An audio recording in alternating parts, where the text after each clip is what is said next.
again.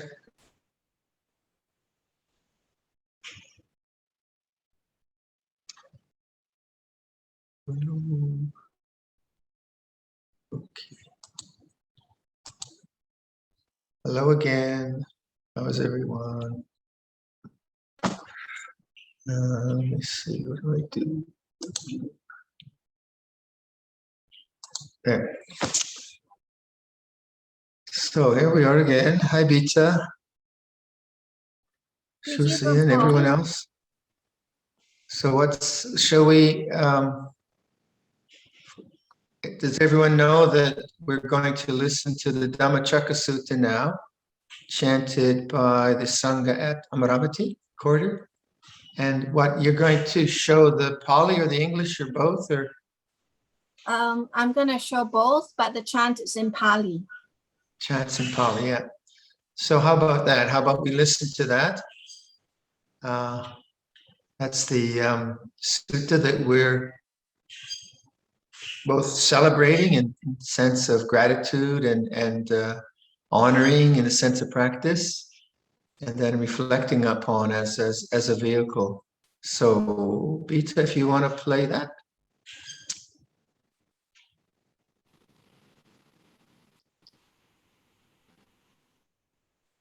Anutarang abhisambuddhing sambujjitva tathagato patamang yang adesisi dhammacakang anutarang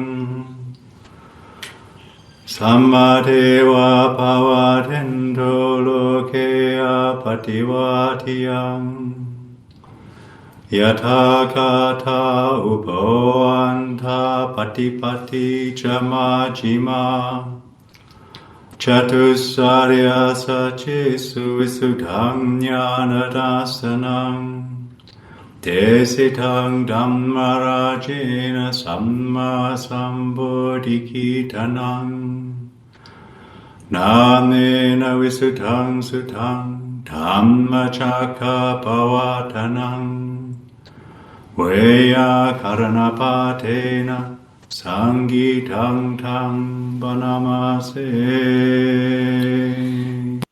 Ewan me sutang ekang samayang bhagava paranasiyang viharati sipatane megadaye tatrako bhagava Panchavagye bhikkhu amante sitave me bhikkave anta bapacitena nasevita bayo chayang kame sukham asukhalikanuyo kohino kamo potu Janiko analiyo anata sanghito yo chayang atakila matanu yo koduko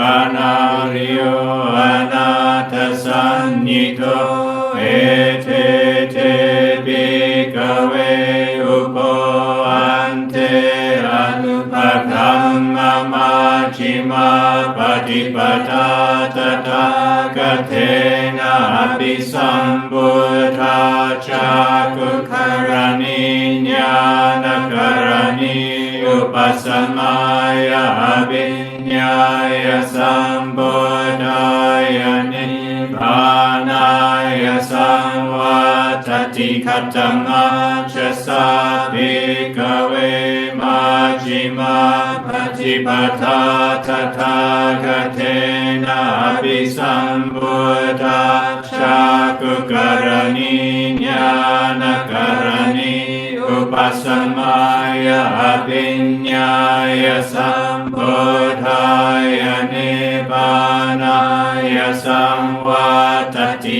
ayameva ariyo atangiko mako seyati tang samadhi samma sankappo samma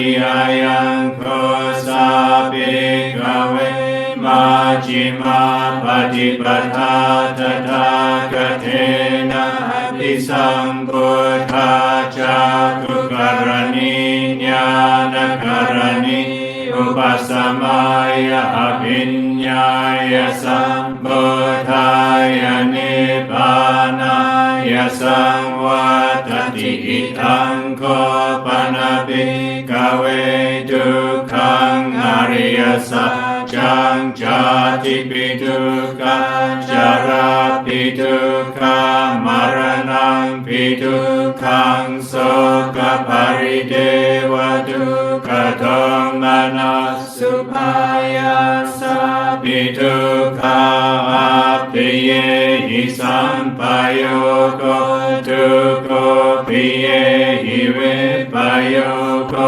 ทุกโขยัมปิจังนัลปฏิตังปิทุกขังสังคิเทนะปัญจุปาทานาขันธาทุกขาอิทังโคปนะภิกขเวทุกขสมุทัยโยอริยสัจจังญายังทันหาโพโนภวิกานันทิราคะสหกตาทัตตะตัตราภินันดินิเสยดิกังคัมมทันนาภวทันนาวิภวทันนาอิทังโกปนะภิกขเวทุกขนิโรธอริยสัจจังโยทัสสะเยวะทันหายะอเสสะเวราคนิโรธ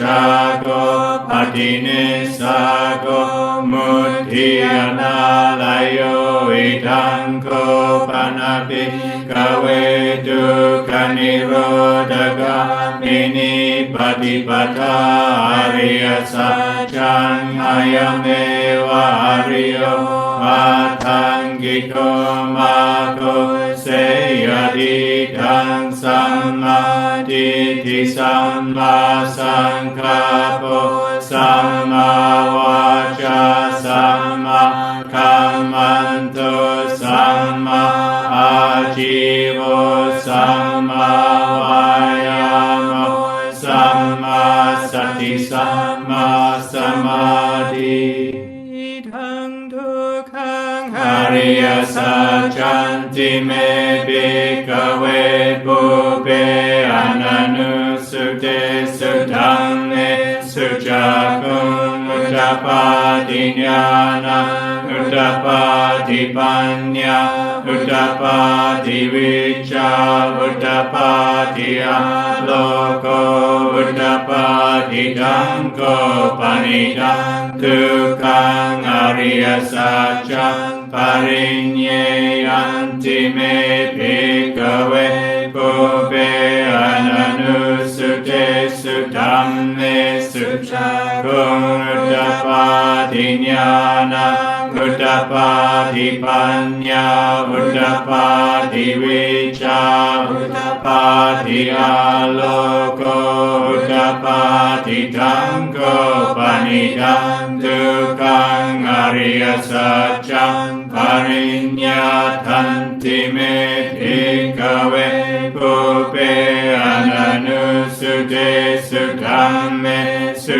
จักขุอุตตปาทิญาณังอุตตปาทิปัญญาอุตตปาทิวิชชาอุตตปาทิอาโลโกอุตตปาทิทังทุกขังสมุทัยโยอริยสัจจันติเมภิกขเวปุเปอนันตุสุเตสุธัมเมสุจักขุอุตตปาทิญาณังอุตตปาทิปัญญาอุตตปาทิวิชชาอุตตปาทิอาโลโกอุตตปาทิธังโกปนิทังทุกขสมุทัยโยอริยสัจจังปะหาทาพันติเมภิกขเวปุเปอนันตุสุเตสุธัมเมสุจักขุ กุงอุตต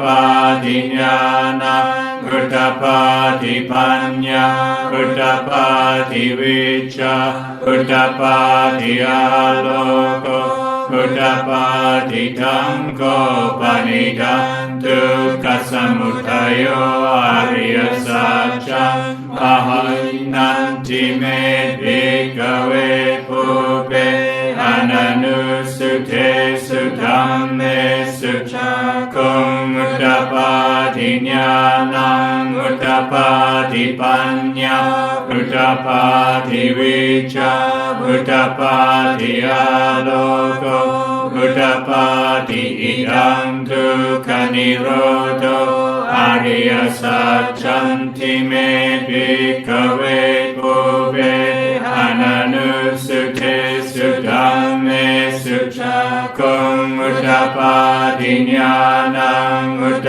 ปาทิปัญญาอุตตปาทิวิชชาอุตตปาทิอาโลโกอุตตปาทิทังโกปนิทังทุกขนิโรธอริยสัจจังสัจจิคาถาพันติเมภิกขเวภูเปอนันุสุเตสุธัมเมสุจักขุงอุตตปาทิญาณังอุตตปาทิปัญญาอุตตปาทิวิชชาอุตตปาทิอาโลโกอุตตปาทิทังโกปนิทังทุกขนิโรธอริยสัจจังสัจจิกทันติเมภิกขเวภูเปอนันุสุเทสุธัมเมสุจักขุงอุตตปาทิญา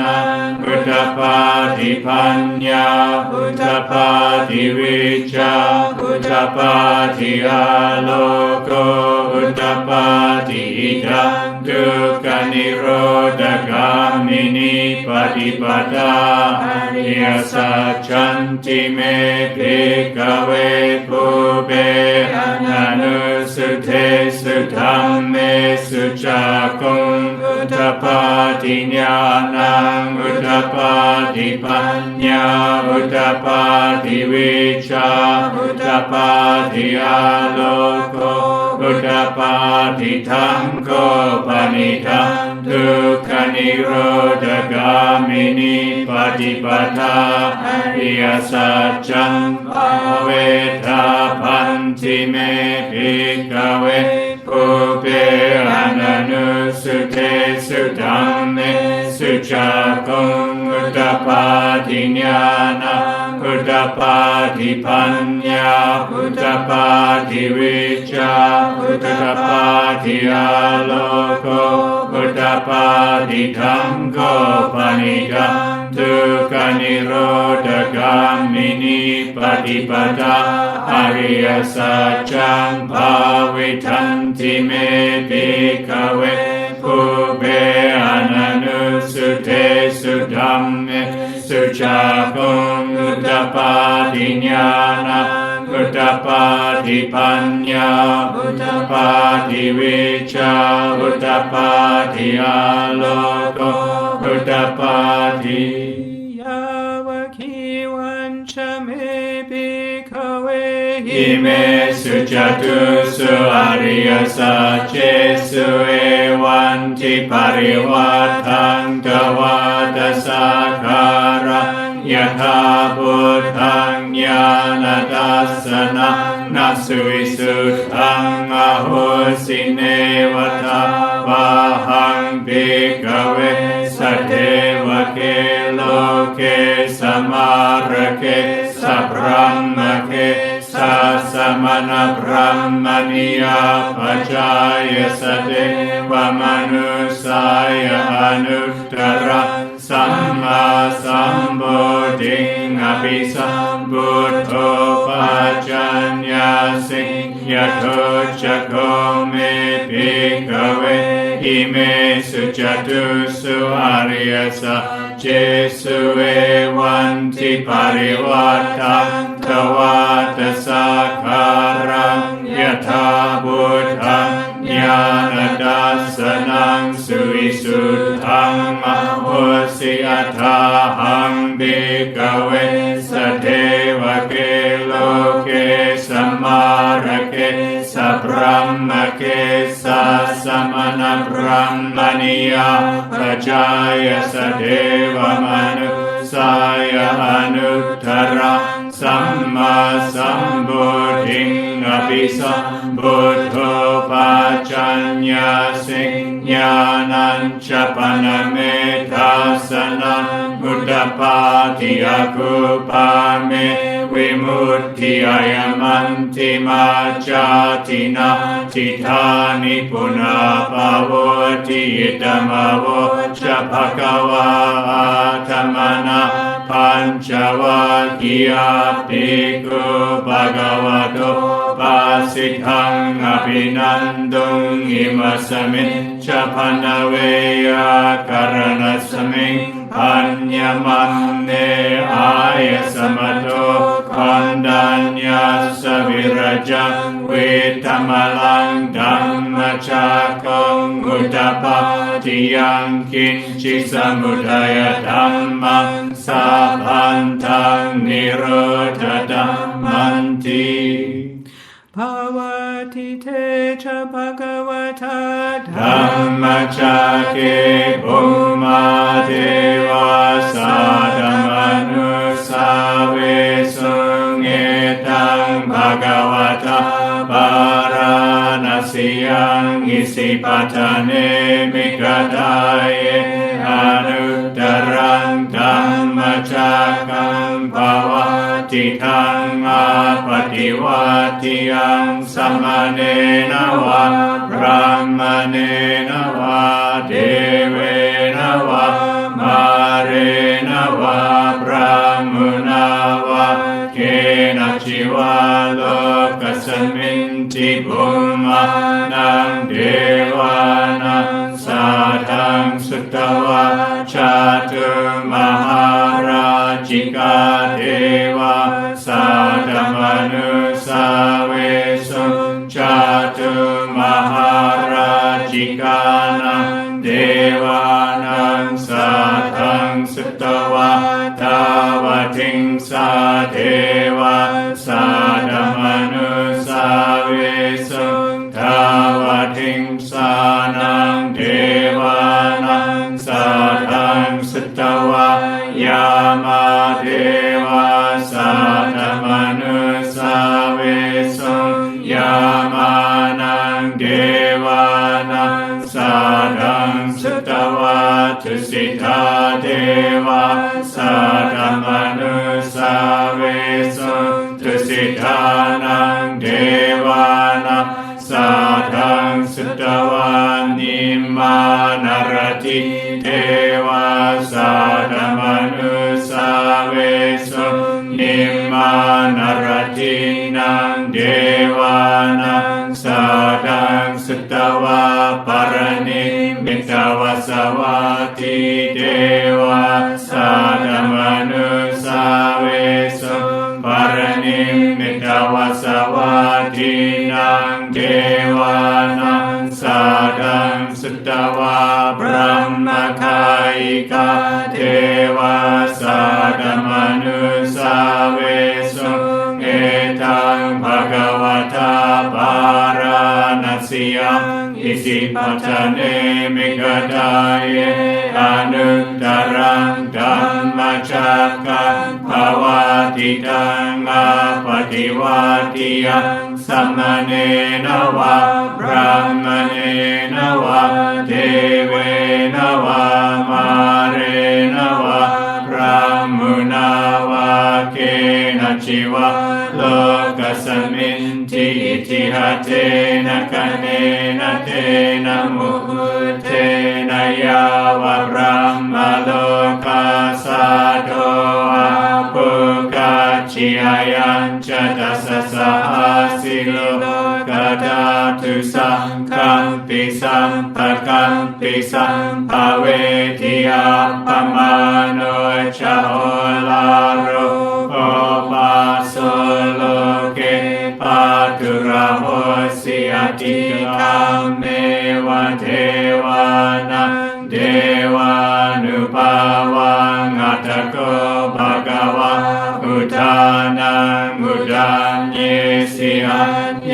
สิวัตบุคคลดัญโยอัญญาสิวัตบุคคลดัญโยทิฏฐิทังอายสมัตตุคนดัญญาสหัญญาคนดัญโยทเววนามังมโหสีติธัมมจักรปวัฏฏนสุตังนิติตัง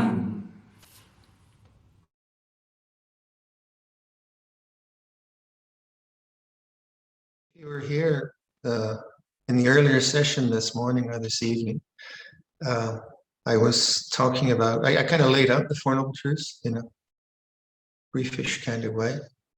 And I talked about this word dukkha, and I indicated that it's used in several ways. And if you don't understand those ways of using it, you can get contexts mixed up and you can get a bit confused. So for those of you who might not have been here, I explained that there's the word Vedana, and that's used in for the five khandhas, and it's used in the Satipatthana, Four Foundations of Mindfulness. And the Vedana quite often gets translated as feeling, but it's more than that. It's the valence or the affect of any sense experience. So it's the kind of positive or negative, the attraction or aversion to it, repulsion. So that's called dukkha vedana or sukha vedana. Dukkha being kind of pleasant and sukha being unpleasant. In all human experience, each mind moment has some vedana in it, even if it's neutral. This is sort of Buddhist psychology. So that's one way we use the word dukkha. But that isn't necessarily suffering. The unpleasant isn't suffering, not in the context of the Buddhist Four Noble Truths. It's just unpleasant. I think we all know that. You can have an unpleasant experience and not suffer, or you can have an unpleasant experience and suffer. So suffering, that is another way we use the word dukkha, and that comes in the First Noble Truth, that there is suffering. In this sense, it's not just the unpleasantness of life, it's the attachment to wanting life to be other than it is. And that attachment is the crux of it. Sure, we want life to be other than it is when things are unfair or unjust or we're sick. That's just human nature and such like. But this is more an existential problem that we're talking about. And so that's another way that dukkha is used. And that's what we heard chanting from the Amaravati chanting. By the way, that picture that you saw while the chanting was going on is the Tisarana stupa. And in the front was Lompa Samedo. On the right was Ajahn Asoko, Ajahn Panyawaro, and Ajahn Moshe. It's great fun trying to recognize your brother monks by the shape of their heads. And it's quite amazing how we as human beings can have really refined discernment, like visually. If you're a birder and you just see a flitter of a bird over there, and you know the kind of bird life, and right away you know what bird that is. That's quite extraordinary, our capacity for discernment. Or I'm looking at the picture thinking, oh, this is so cool, and there's Moshe, and I didn't know who the layperson was. So this was the Sarnath is the place where the first sermon was taught to the five ascetics, the Buddhist Kalyanamitta before he became enlightened. And then Kondanya was the one who first realized. That's why the end of the chant is there. So the thing that the Buddha is presenting to us is this very real problem of life discontent and how to find a deeply fulfilling life, deeply contentful life, not through experience, but through something more profound. And that takes you to the third use of the word dukkha. Okay, so you have dukkha vedana, and then you have dukkha in Arya Satya, in the First Noble Truth. And then the third way is when you see it in anicca, dukkha, anatta. You see it in the three characteristics. And what that's pointing to is a fundamental realization which is actually quite not that difficult to see, that any experience that you have, which begins, must end. That's its nature. Right? If it begins, it ends. It's because it's in a matrix of other experiences and other influences. So it doesn't have a kind of independent life of its own. So my body is anicca. It's changing because it's dependent on food and age and all manner of things. So its characteristic, the characteristic of my body is to change, right? And the characteristic of this monastery is to change for good or for bad. The characteristic of social life, the planet, is heating up. It's changing in a way which is frightening. So if something changes, it's not reliable. It doesn't mean you can't do things to make things as safe as possible and as beautiful possible and comfortable. That's all very, very well, but it's tentative. It's very tentative. It's minor, as they say in Thailand. It's unsure. So the Buddha's realization was something that was sure, that was stable, that was reliable. And that was his realization of enlightenment, which he then phrased as, there is the unconditioned, the uncreated, the unoriginated, the unformed, the deathless, nibbana, safety, harbor, in different words, peace. Now, I repeat those lines again and again. So when we say that things are anicca, dukkha, anatta, in the three characteristics, when we're talking about dukkha, we're talking about the characteristic of something which is changing, that it cannot be the unchanging. It cannot be nibbana. No, just by definition, because it's changing. So it's unsatisfactory in the sense when you contrast it to the Buddha's enlightenment and the realization of nibbana. And this is where Buddhism gets misrepresented a lot and misunderstood. So someone will say everything is dukkha, a kind of sweeping statement. Another traditional read that, so they're really pessimistic, those Buddhists. Everything is dukkha, it's all suffering. But that's not the teaching. It's that everything which begins, ends, is unreliable. And because it's unreliable, don't look for that which is reliable. It has the characteristics of disappointing you. It is dukkha in itself. So that what that does, it takes you to a kind of reflective consideration. What did the Buddha realize if it wasn't an experience? So tanha, or craving, is always the pursuit of an experience, some other experience, or getting rid of this experience. And then the Buddha says, well, all experience is dukkha because it's compounded. It's anicca, dukkha, anatta. Now what's anatta? Well, anatta means it's just in a matrix of a whole bunch of stuff. And there isn't any kind of entity in experience per se, because it's dependently originated. It's in a matrix of all manner of forces and energies. And we can see our experiences in life are not in any sense, we don't really own them, we witness them, yeah? But there's so many, like the health of my body, or the social cohesion of your family, or the economic structures, all kinds of things are influencing it. So it's not an independent entity in some kind of soul sense. So anicca, dukkha, anatta.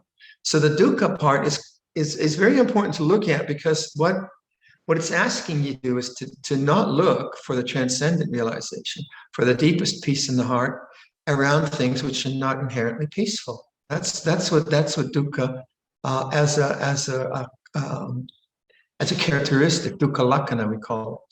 So you have dukkha vedana, just to go through that again, which is the sense of affect or feeling. Then you have dukkha in the Arya Satya formulation. And then you have this third way, anicca, dukkha, anatta. And where people get this wrong, especially in other traditions, is it's really hard to see that sukha vedana, please follow me on this one, sukha vedana has the characteristic of dukkha lakkhana. right? So Sukha Vedana is the pleasant feeling that I have from, I just had some coffee with cream, okay? Very pleasant, very nice. But its characteristic is dukkha in the sense, not that it's unpleasant. It's like nibbana is not a cup of coffee, mate. That's not where you find it. And I mean, that seems pretty obvious, but what that does to the mind, hopefully, is that you see that, okay, there is the pursuit of comfort and happiness. So I can put milk in my coffee if I like it, but that's pleasure. And that's Sukha Vedana. But if I don't get my coffee or my milk, do I suffer? And if I can't get it, I can see, well, actually, that Sukha Vedana that I had is unsatisfactory in the sense it's not liberating. Don't attach to it. Don't go there. If you get it, fine. But, so where would you go to? Where would you go to for that kind of realization? Then you start to contemplate, well, what is unconditioned? The Buddha says the unconditioned is not anicca dukkha anatta. There is something, it's hard to even use language. Something always implies an object, but there is a possibility of permanence, satisfactoriness, and emptiness, or what language can you use? So the way you can begin that is like, okay, if all sense experience is anicca, is there anything permanent? I mean, I think most monks ask that question pretty quick. Is unchanging? That's a different kind of investigation than trying to reorganize my coffee in the correct way to have a pleasant sense experience. It's not looking for an experience. It's kind of going back and saying, okay, right here and now, amatta dhamma, kalika dhamma, what is unchanging? So you kind of go back into yourself. What's unchanging? And then you observe, well, it can't be a thought. That's changing. It can't be an emotion. That's changing. It can't be a sound. That's changing. It can't be a sight. Changing. It can't be a physical feeling.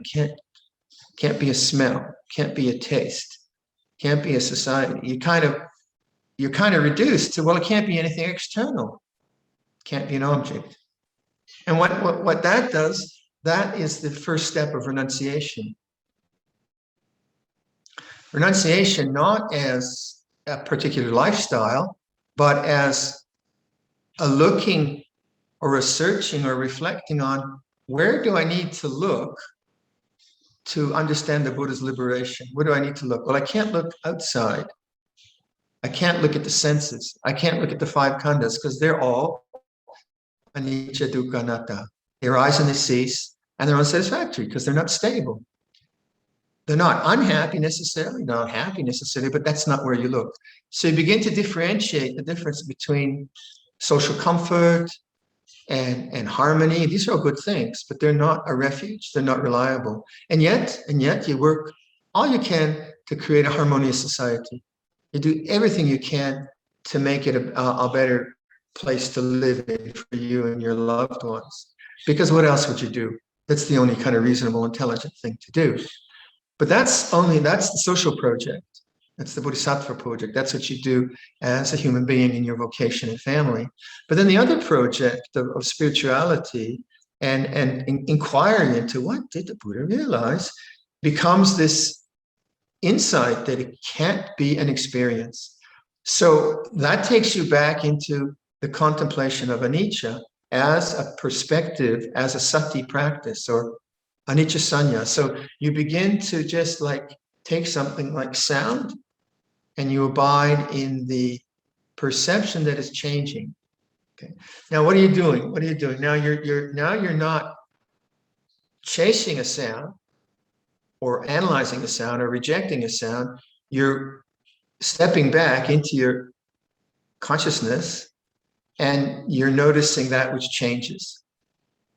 And if you can sustain that kind of awareness, incline towards nibbana, towards unconditioned. Why? Because you're not being fascinated or preoccupied with conditions. Is that? I mean, It's a difficult one to understand, and yet it's not that complicated. So this is why we say anicca, dukkha, anatta. Not that things are bad or wrong, but they have a limit in terms of the amata dhamma, as of the deathless or nibbana. If the Buddha hadn't realized something like the unconditioned and nibbana, then of course there'd be no possibility. Then you'd have to just maximize your pleasure as you could and do the best you can, which is what most people probably do. And we do that too. But there is this other possibility. There is this other possibility, and that's where the deep freedom lies. Now, to sustain that kind of attention on change, it requires what? Well, it was right understanding. You have a sense, yeah, that makes sense to me. Yeah, I get that. Why? And this is why, like say, when someone becomes a monk, they become a monk not for the sake of the outfit or the food or the accommodation or even the sake of nibbana. Now, I know lay people will say, well, that's just for monks, but no, I would say no. If we're going to honor this Four Noble Truths, I say it's for everyone, because we're here, we can think, we're intelligent, we can reflect. So what did Kondanyo know at the end? How is that phrased? Kondanyo knows. And the way it's phrased, interesting, it says, a Kondanyo, the eye of Dhamma arose in Kondanyo, and he knew that that which is a nature to arise is a nature to cease. So you think, well, I know that. I know the weather changes. So, is that it? Well, I think it's a deeper, for me, a deeper encouragement to say, hold that perception of change around emotions, around negative emotions, positive emotions, around all experience. Can you sustain that perception of anicca? What will happen? And this was what Luang Cha's teaching. He says, it's uncertain, it's uncertain, it's uncertain. He'd always say that around so many things where you thought, he knows it's not uncertain. And he says, it's mine, it's uncertain. And that's, I think, what we don't get about some, like the teachings on anicca, is that it is a reflective, what should I say? It's like a training in a type of sati that you have to maintain. That you have to sustain that perception of change, and then the mind will go to peace. Just to believe in it, or just to see it occasionally, or just to say it occasionally, isn't sufficient. And that's where I think Samma Samadhi, Samma Virya, Samma Sati comes into play. Because you have the sense, okay, the Buddha's realization was not an experience per se. It wasn't the usual kind of experience of being happy with a happiness that comes and goes, or being content with a contentment that comes and goes. It was something of a different caliber. But that caliber, or that possibility, some of it has to be present within us, all of us. Otherwise, you could never see it. You could never know it.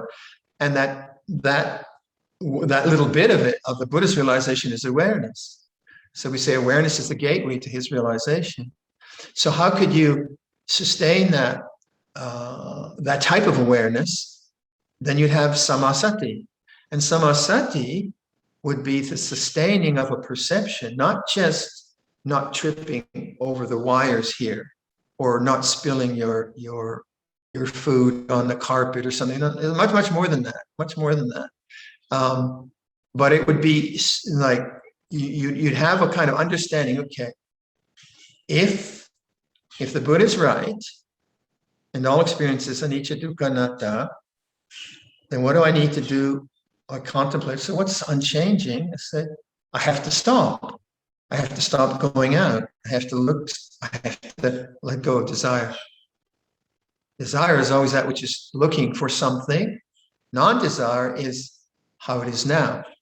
And so the practice of sati and virya and samadhi, all are kind of working together to get you to the present moment, to sustain awareness of the present moment, and to keep the reflection of anicca going. And each time you do that, you can experiment. If you are upset about something, and notice what happens to the upsetness. Someone does something, you get upset. Doesn't the mind just churn a sense of self around that? You start thinking it's not fair, it's not. That's rebirth, right? That's becoming. Then at some point in your wisdom practice, you notice, oh, what's the changing of nature of this? You step back. You're no longer caught in it. You step back, the mind knowing the mind. Then it churns around, but you see it as a changing energy, and you sense that actually the background is always there. Presence is always there. And there's silence even in the midst of noise. Still water flowing. And as you get a sense of that, you see what non-attachment is, and you begin to abide in what we mean by true renunciation. Not rejection, but renunciation of seeking the deathless in that which is born and died, seeking permanence in that which is impermanent, seeking that which is satisfactory in that which is dukkha. It's the wrong way to do it. It's the wrong way to do it. As a natural insight that comes, it's not something you can believe in. So you have to contemplate. First of all, did the Buddha realize something which was possible? I think so. How might I look at that? Well, it's impossible for me to, no, use your intelligence. He realized something that was permanent. And this is where people get Buddhism wrong. They say everything is impermanent. That's a trick question I ask people on retreats. I say, okay, the Buddha said everything is impermanent. Hands up. And they can see it's a trick. So they kind of, oh, I don't know. Maybe I better not put my hand up. And that's a misunderstanding, because it's what the Buddha is saying is that which has a nature to arise has a nature to cease. Now that might seem just a bit of verbiage and clever talk, but no, it's important, because the Buddha did realize something which is stable and reliable. But he says, don't look for that which is stable and reliable and that which is unstable and unreliable. Maineh, it's uncertain. And as you stop looking for that, and you contemplate the nature of craving, and the craving begins to lessen, you see, yeah, the access to that is non-desire, non-becoming, non-resistance. That's the access point. And you see that very, very sensitivity in itself is gratifying. Non-desire feels great. It really does, doesn't it? But it doesn't feel great when you have a negative emotion, because you don't want the negative emotion. So as you're getting a sensibility to non-desire, non-becoming, non-resistance, is a way of looking at the second and third noble truths. And as you do that, your mind naturally begins to taste silence, what we call emptiness, they all become quite natural. You notice it, it's there. So it's not created. So when we say like, sabbe sankara anicca, sabbe dhamma anatta, all sankharas are fashioned or fabricated or constructed. The nibbana or the unconditioned is not constructed. It's not something you build up through effort. It's something that's available here and now for each of us to see by ourselves. Akalika Dhamma, not a matter of time. And so it's like giving up the sense of becoming to the sense. It's like this. And so Lompa Samedo's profound suggestion to us. It's like this. You have to understand why he says that. And then you need to kind of get it. I get it. Why he says that. And then you need the virya, samadhi, and sati to sustain it, and open up into that silence.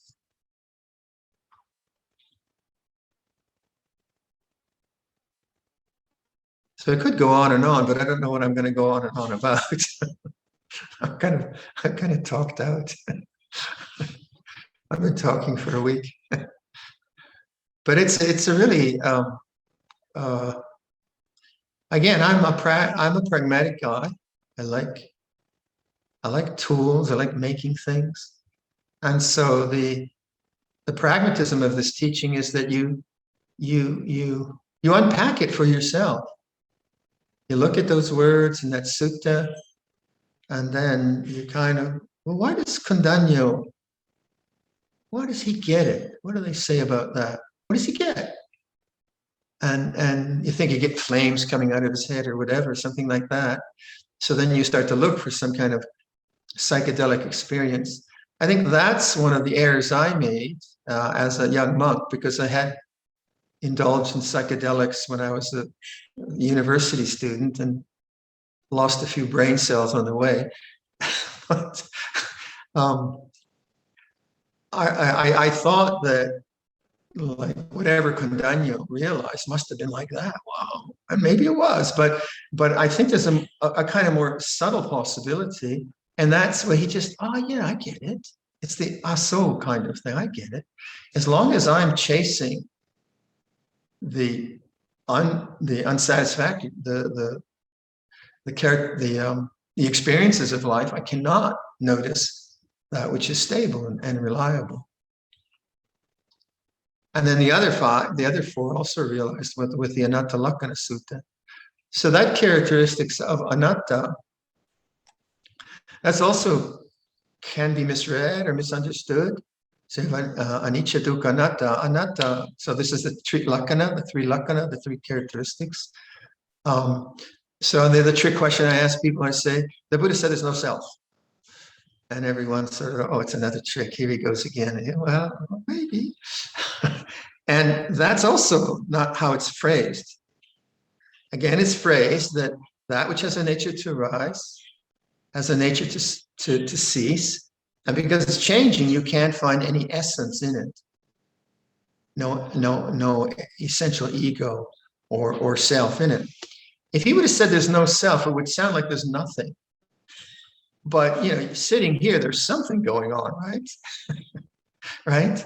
There is an experience, right? There's something, and what's happening? Well, consciousness is happening. And there was a question in the retreat where a person said, well, consciousness is changing. And that's where you get in the five khandhas, you get that vijnana is anicca, dukkha, anatta. So what's changing? Well, cognition is changing. I can recognize this, that was a grackle, and then I can hear the strimmer cutting some grass. Okay, so sound consciousness and cognition changes. And when there's not sound, maybe I hear, I notice the flower. Sound goes to smell and then goes to thought. That's changing, certainly. So that's a vijnana in that changing sense. But the way I kind of ask people is, was presence ever absent? This is a kind of language I use. Like, even though cognition changed and it's changing, sure, that kind of consciousness, sense is changing, but is there anything stable? Is there anything here all the time? So the only way I can phrase that, maybe, many ways to phrase it, is, well, what about presence? Now, presence is weird because it has no quality, and yet this changing experience couldn't exist without presence. So what's presence? Well, it just is. Right? And is it ever absent? Now, it's very hard to pay attention to presence because presence is an object. It's easy to pay attention to the birds or to the pain in your knee or be lost in thought. Okay, that's pretty normal. But to pay attention to presence, now how do you do that? Well, the way I suggest people try it, well, try this. Try, like, even though you like, let's say with thought, you sit down, you're going to meditate, you're going to watch the breath. Here we go. And you start blah, blah, blah, blah, blah. The mind starts thinking, right? And then you think, well, I lost awareness and I must try harder. I would ask you, in that moment where you notice thinking, was presence ever absent? Were you ever not there? Or was, this is a very weird question, but it kind of is a question that for me speaks to the idea, like the Buddha's realization, like, is there something permanent? Is there something stable? And the only thing that I could imagine, the only thing that seems stable is presence. So then you have the teachings on the mind knowing the mind. So if you take as you've heard me so many times say, Luang Por Dun's phrasing of this is that the mind going outside is the cause. The result of the mind going outside is suffering. The mind knowing the mind is the path. The result of the mind knowing the mind is the end of suffering. So how do you do that? The mind, what do you mean by that? Well, is presence ever absent? And if you do that, so I can hear the lawnmower now starting up, that's all happening and that's changing. And then there's the stillness of the mind knowing the mind. And tanha won't let you do that. Craving will always take you out. Be quiet. I want more. I want less. I'm not getting anywhere. Ego will take you there too. But sati and awareness of change will take you right there. This is changing. And what's unchanging is presence ever absent. And that becomes a kind of inner inquiry which cannot be answered through thought. Thought won't take you there. Thought will just give you another opinion. He's right, he's wrong. I don't know what he's talking about. Because thought's not reliable. Thought's dukkha in this sense. Its characteristic is dukkha. So to look for the unconditioned in a thought can't work, because the thought will take you to doubt. Doubt will take you to another thought. So you begin to use thought, samma sankappa, second part of the Noble Eightfold Path, to ask questions that present to you a possibility. Is presence ever absent? Is there something that's unchanging? And then you have to be silent. You just have to wait. And then your mind won't like that. Your mind will say, well, I want to get something. No, it's like this. You come back to that. So all these different teachings, it's like this, the mind knowing the mind, is presence ever absent? They're always pointing to one thing. It's the awakened mind, and trust in that, trust in awareness. So anicca, dukkha, anatta. There you go. There's the three. Vita, you've disappeared on me. Any suggestions what we should do now? Oh, how about some more meditation or something? Vita's gone for a coffee. There you go. She's back from the sunset. No, She just walked in out of the sun. Brilliant. I did. So yes, perhaps let us all now express our appreciation for this very precious Dhamma teaching on Asalha Puja Day. Once again to Luang Por. Together as a community, let us all say sadhu 3 times. Sadhu, sadhu, sadhu, anumodami. Luang Por? So next on the program, Vita, you had, what did you have? Invitation to enter the rains. Should I explain it? You want to explain it? Okay. Oh, there we go.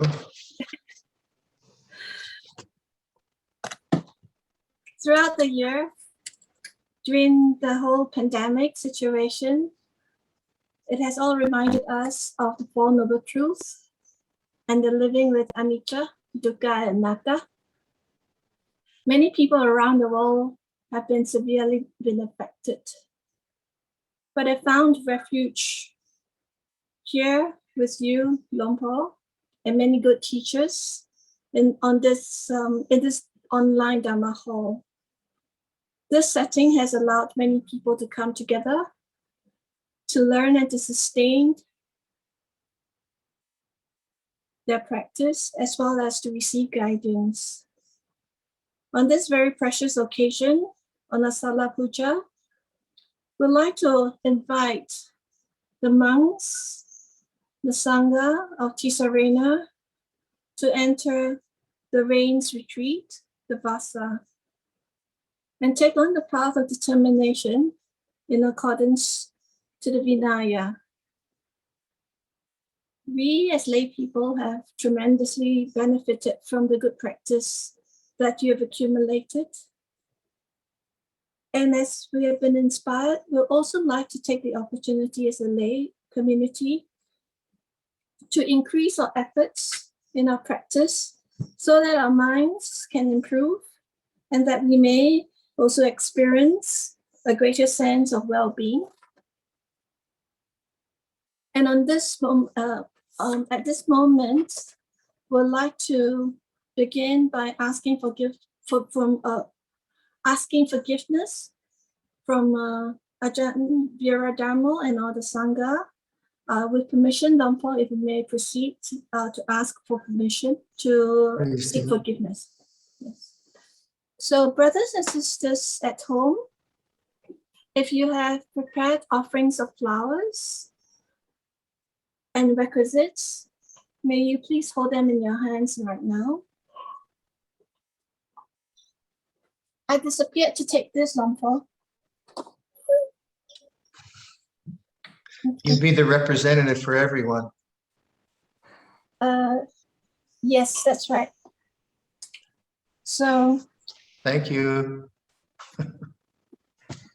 On this tray, There you go. There's a tray of the requisites and offerings on behalf of everyone. If we can put our hands in the jali, we'd like to seek permission to take leave from the teacher. And with this gesture, we also like to seek forgiveness and request for 3 refuges and the 8 precepts, especially for those who are making a adhitthana, a determination during this Vassa to practice alongside the Sangha.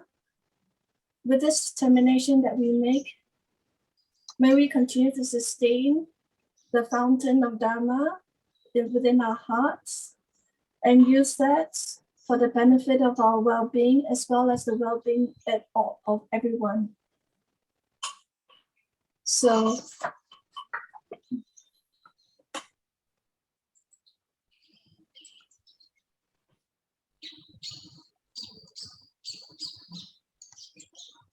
There we go.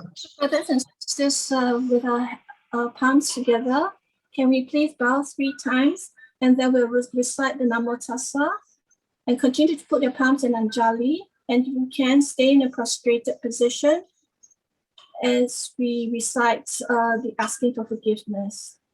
So now we begin by bowing 3 times.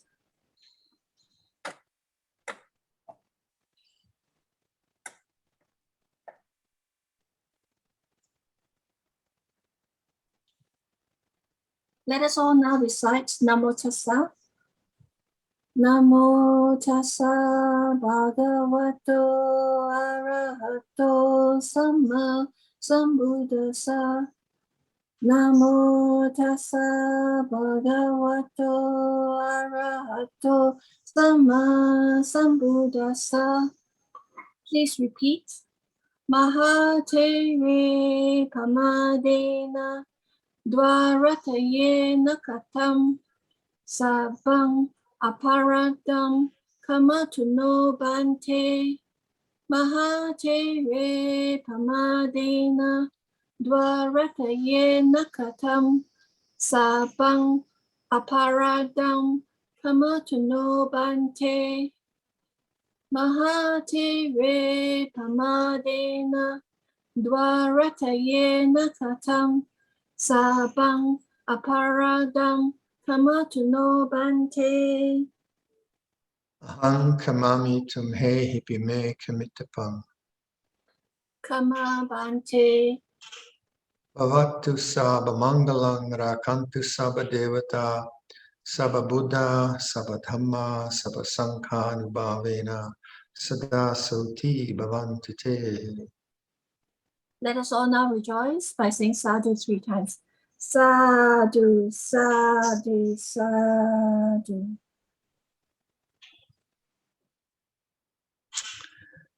Well done, Bita. Thank you. Thank you, Luang.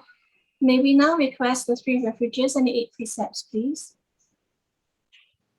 So just to explain, this is if you're living the normal lay life, then you keep the 5 precepts. But if you want to kind of live more like a monastic, these are the 8 precepts. So we'll do that. But in your heart, if you're just keeping 5, just refer to that. So please go ahead, Bita.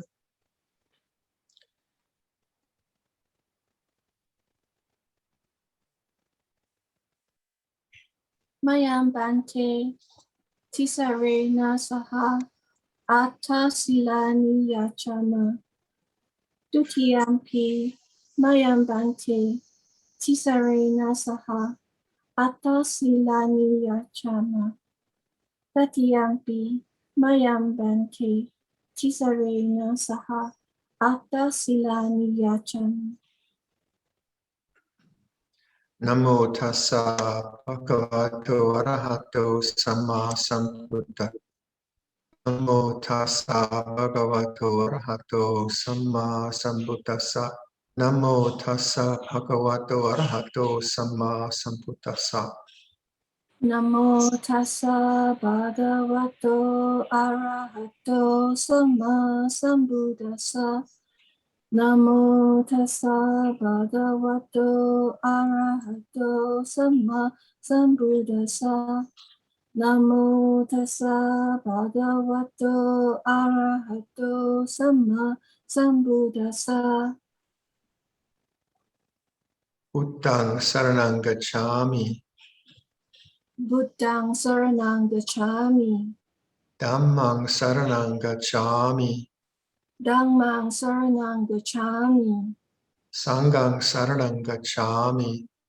Sanghang saranang gacchami. Dutiyampi buddhang saranang gacchami. Dutiyampi Buddhang saranang gacchami. Dutiyampi dhammang saranang gacchami. Dutiyampi Dhammang saranang gacchami. Dutiyampi sanghang saranang gacchami. Dutiyampi Sanghang saranang gacchami. Tatiyampi buddhang saranang gacchami. Tatiyampi Buddhang saranang gacchami. Tatiyampi dhammang saranang gacchami. Tatiyampi Dhammang saranang gacchami.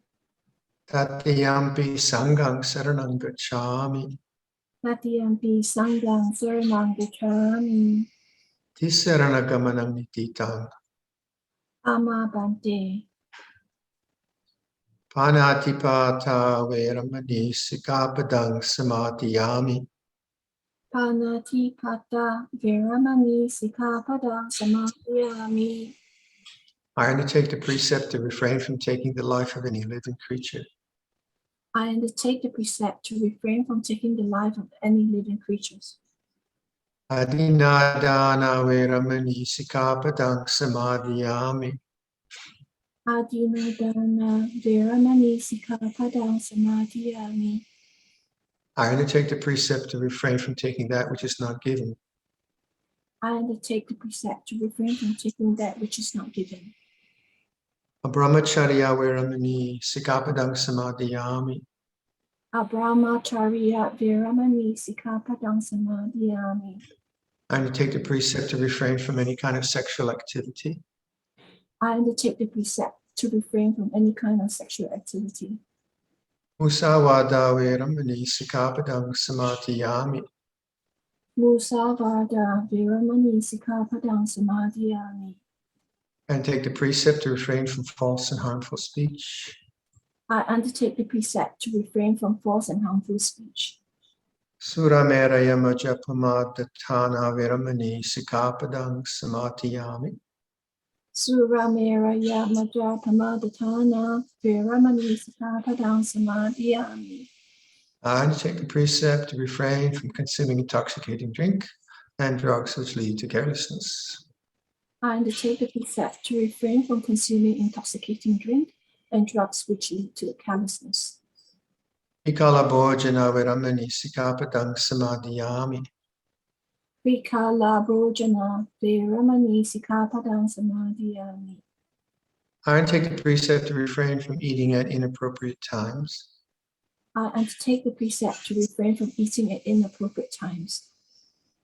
Nachagita vadita visukadasana mala ganda vilepana dharana mandana Vipusanatana Viramani Sikapadang Samadhiyami.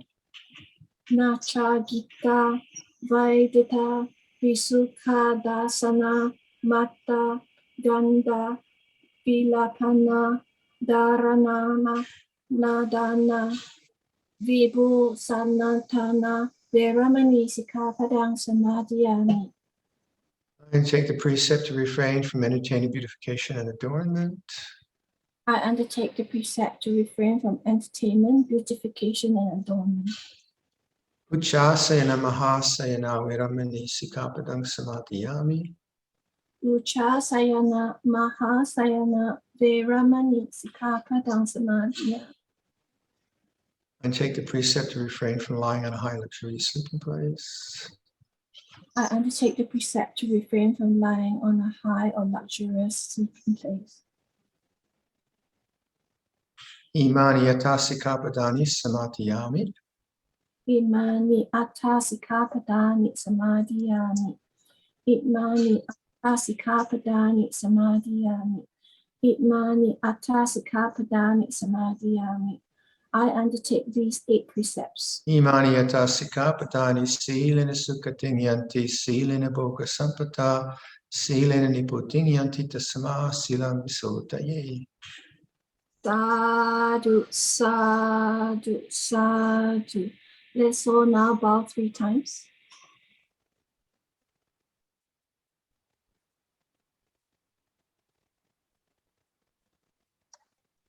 So just to be clear that those precepts, of the 8 precepts, I'm sure you all know this, but some of them are moral precepts and some of them are renunciant precepts.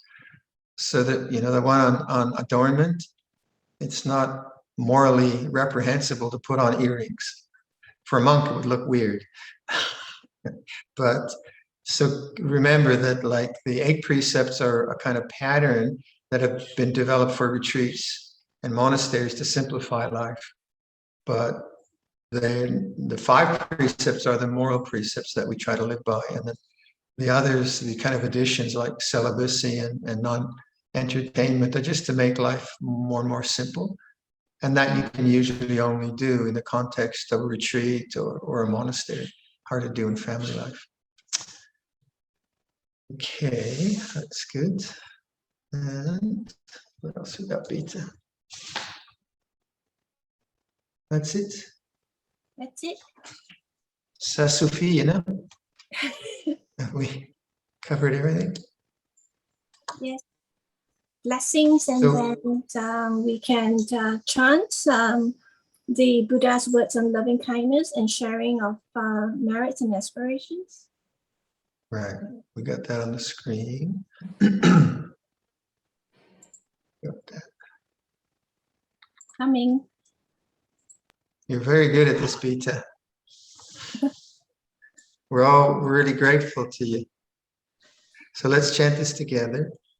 This is what should be done by one who is skilled in goodness and who knows the path of peace. Let them be able and upright, straightforward and gentle in speech, humble and not conceited, contented and easily satisfied, unburdened with duties, and frugal in their ways, peaceful and calm and wise and skillful, not proud and demanding in nature. Let them not do the slightest thing that the wise would later reprove, wishing in gladness and in safety. May all beings be at ease, whatever living beings there may be, whether they are weak or strong, omitting none, the great or the mighty, medium, short or small, the seen and the unseen, those living near and far away, those born and to be born, may all beings be at ease. Let none deceive another or despise any being in any state.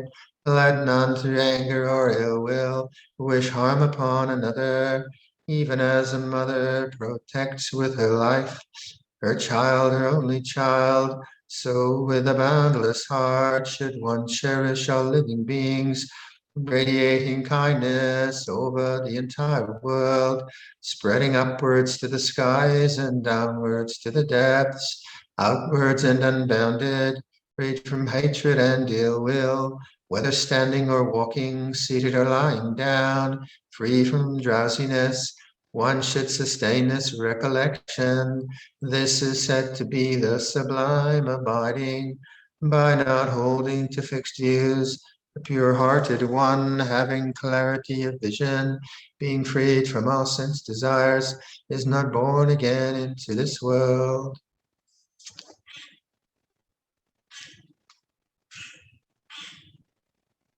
Okay. Very nice to be with you again. And look forward to seeing you all somewhere. Be well. Namaste. Thanks, Peter. Thank you, Long Paul. So now, brothers and sisters, let us now pay respects to Long Paul as he takes leave and he enters the Vassa. May we wish him a healthy and a safe and a happy and a smooth, peaceful Vassa, and that he'll come out stronger and that we all can benefit from that energy. So let us all now bow 3 times in appreciation. Thanks, Peter. Thank you, Long Paul. Okay. See you next time.